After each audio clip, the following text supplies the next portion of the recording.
આ બાબતે લગભગ 2013થી અમારા પૂર્વ વિપક્ષી નેતાએ 2013માં વિરોધ કર્યો હતો। ત્યારથી સતત આ ગટર બાબતે અમે અવાજ ઉપાડતા રહ્યા છીએ, વિરોધ કરતા રહ્યા છીએ, અવનવા તરીકાથી વિરોધ કર્યો છે, પરંતુ આ સત્તાધીશોની આંખ ખુલતી નથી। કચ્છ નહીં દેખા તો કુછ નહીં દેખા એવી જાહેરાતો કરી અને પ્રવાસીઓને આકર્ષવામાં આવી રહ્યા છે। પ્રવાસી કચ્છ જોવા માટે આવે, રેલવે સ્ટેશનમાંથી ઉતરીને પહેલાં અહીં આ ભુજની ગટર જોવે છે, એ કચ્છની શું છાપ લઈને જતા હશે।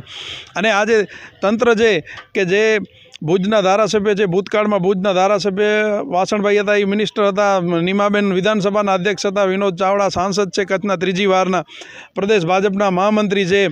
એમનાથી આ એક નાનો પ્રશ્ન ભુજનો પણ સોલ્વ ન થતો હોય તો ખરેખર આ લોકો રાજીનામા દઈ દેવા જોઈએ। 40 વર્ષથી ભુજમાં ભારતીય જનતા પાર્ટીનું શાસન છે નગરપાલિકામાં, અને એક ગટરની સમસ્યા હલ નથી થતી। એનું એકમાત્ર કારણ ભ્રષ્ટાચાર છે। વધારેમાં વધારે ભ્રષ્ટાચાર કરી કમલમમાં જે પૈસા પહોંચાડી શકે એને જ સત્તા ઉપર બેસાડવામાં આવી રહ્યો છે, અને એવા જ ચીફ ઓફિસરને પણ અહીંયા મૂકવામાં આવી રહ્યા છે કે જે વધારેમાં વધારે ભ્રષ્ટાચાર કરી શકે।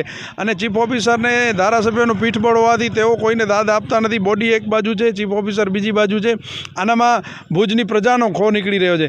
ખરેખર તો નગરપાલિકા પાસે કોઈ નિષ્ણાંત સ્ટાફ નથી કે એવા જાણકારને મોટા કોઈ કોન્ટ્રાક્ટર નથી જે આ સમસ્યાનો હલ કરી શકે। એના પાછળનું મુખ્ય કારણ માત્ર ને માત્ર ભ્રષ્ટાચાર છે।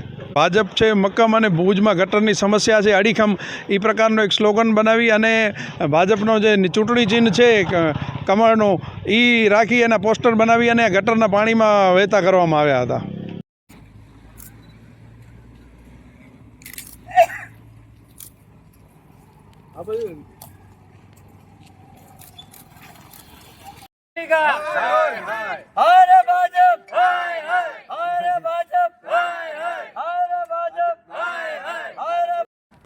भाजप से नाकाम, भाजप से नाकाम, अरे नगर पालिका सही बात है नहीं।